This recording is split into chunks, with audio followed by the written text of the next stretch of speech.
What's up guys, my name is Lauren and welcome back to my channel. Today we are debunking some money myths. Money myth number one, you need to be rich to invest.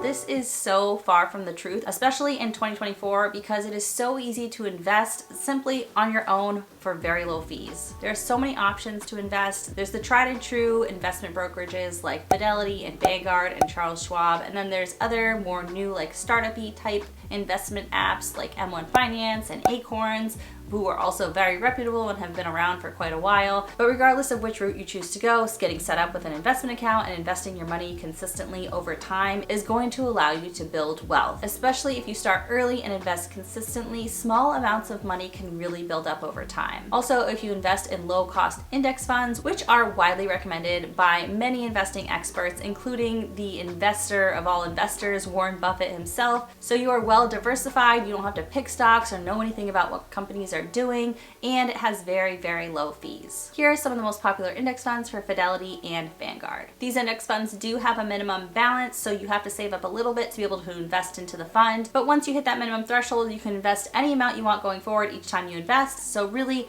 the barrier to invest is so low these days, and getting started is easier than ever. All right, the next money myth I see a lot on Instagram, and that is carrying a balance on your credit card helps your credit score.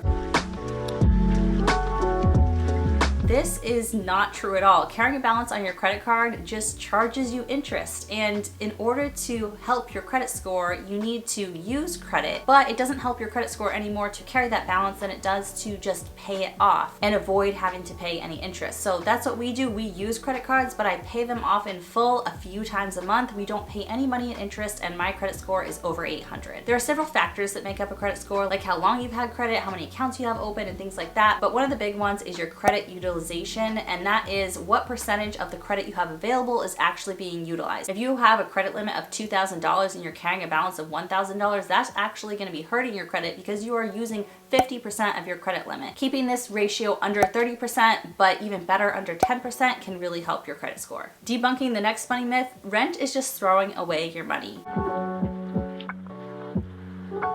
This one is super controversial because a lot of people feel like building wealth really requires you to own real estate. And there's a statistic that I see quoted a lot in the personal finance world, and that is most millionaires own real estate, and that's part of how they became millionaires. And while that may be true, it doesn't mean that you need to own real estate to build wealth, and it also doesn't mean that renting is in fact necessarily a waste of money. I actually owned and then went back to renting and now own again, and I can tell you that owning is so expensive and so much money gets wasted when you own a home. There's maintenance that comes up, there's property taxes, you're paying interest on your mortgage. There's so many expenses when it comes to owning a home that you don't have to deal with when you're paying rent. Renting also gives you flexibility, like if you want to move for a better job opportunity, you're not tied to one location. Homeownership is a long-term financial commitment. Most home mortgages are a 30-year loan. So while owning a home may allow you to build wealth by building equity in the property, it doesn't happen overnight, and it's not just that straightforward. All right, next funny myth is you don't need an emergency fund if you have credit cards.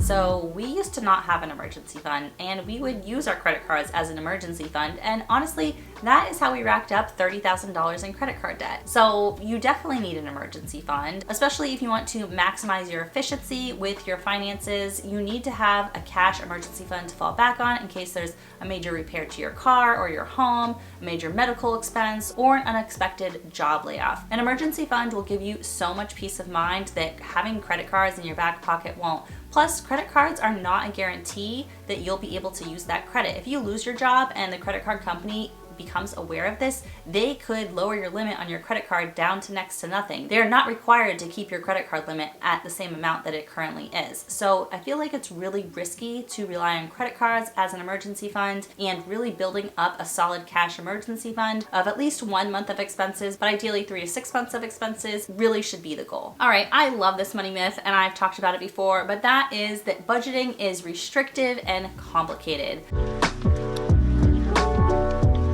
So a lot lot of people like really cringe when they hear the word budget because they feel like they're not going to be able to spend their money and they're just going to be stuck and restricted and can't spend on anything fun. And it could not be further from the truth. Every budget coaching client that I've worked with, once they've gotten started with budgeting, has told me that budgeting has felt like it opened up things, that they feel more control, they feel like they have more permission to spend on things that are important to them, and it's made them have a much better relationship with money. So when you're in the dark and you just are charging things and you don't have a plan and you don't know what you're doing, you're not going to be able to enjoy your spending and enjoy your purchases in the same way that you can when you're budgeting and tracking everything. I personally experienced this, and like I said, I've talked to many other people who have, so if you haven't tried budgeting for that reason, then I think you should give it a shot. You might be surprised. All right, the next myth is that you should always buy in bulk to save money. Now, while buying in bulk can save you money, it doesn't necessarily, for a few reasons. One, I found that if we buy a big box of snacks, that box of snacks disappears just as fast as a small box of snacks. So one thing that helps when buying in bulk is to portion it out. If you buy a big package of something that's supposed to last an entire month, break it into 4 batches and each week put that amount in your pantry for use that week. That way you're not going through it faster just because it's there and available and you think, oh, well, we've got plenty of it. Also, buying too much of something that goes bad, like fruits and vegetables, can really end up being wasteful. So make sure if you're buying in bulk for those things, you have a plan to preserve them, to freeze them, to prepare them in a way that they will last without going bad. All right, the next myth, I love being someone in my late 30s who is a little bit late to the game with investing, and that is that it is too late for you to start investing.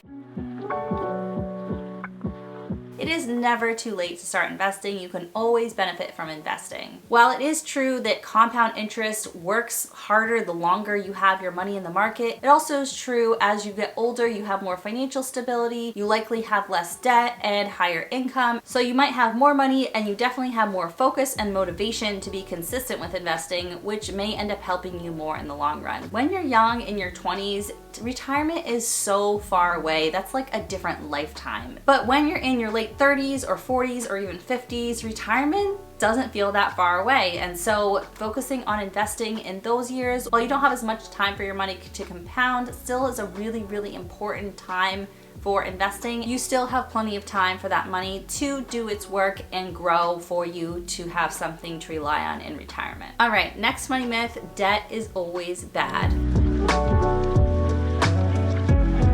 Now, there are certain types of debt that I would say are always bad, and that is high interest or very risky debt, like credit card debt or payday loans or things like Klarna or Afterpay that are really short-term debts that are going to charge you huge fees if you miss payments. Those things I think are bad.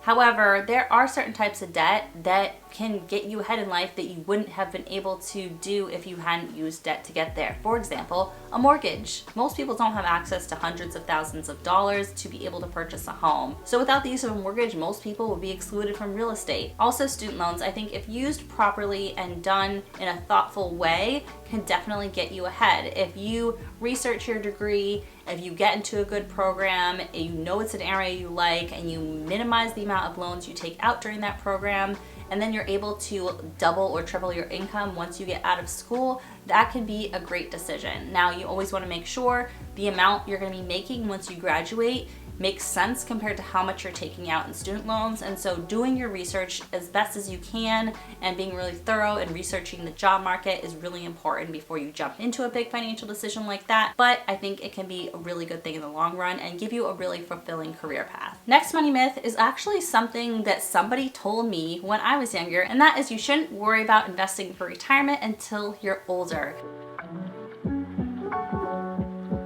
I asked somebody when I was in my 20s, should I start investing for retirement? I've got all this student loan debt and I'm trying to figure things out, but do I need to worry about investing for retirement? And I was told no. And I totally disagree with that. I think that the earlier you can start investing for retirement, even if it's a small amount, can really impact your wealth building so much later in life. Because when you are young, Your money has lots of time to compound, and investing in your 20s is such a great time to even just get started with learning how to invest and get into the habit of investing. If you guys ever watched or listened to the Money Guy show, they have this quote that this $1 beer cost me $88, and that's because every dollar invested at age 20 can grow to $88 by retirement age, and those numbers are so powerful. So even if you can only invest $5, $20, $100 a month, like anything you can invest when you're young is 1000% worth it. And future you will be very grateful. And the last myth we're going to talk about today is that you can't build wealth without a high income.